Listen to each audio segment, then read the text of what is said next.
I have a very love-hate relationship with canceled plans. Love because, listen, sometimes past us makes commitments that future us don't want to meet. And if we're in the 30-minute window of the proposed time to go out and I'm still in bed with no makeup on, I'm pretty much waiting for you to cancel. But I'll pretend like I care. But internally, I'm already on a 5th episode of my binge watch with nothing on but a big sweater and a blanket. However, if I've gotten ready, showered, glammed, blow-dried, and styled my hair, and you cancel, honey, you will be hearing from my lawyers. But then there are nights like tonight where plans get canceled and I was glammed, I was cute, and then I slowly get excited like, okay, canceled plans, not a bad idea.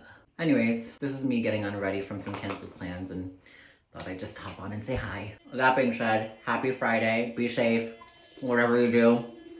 I'll be here.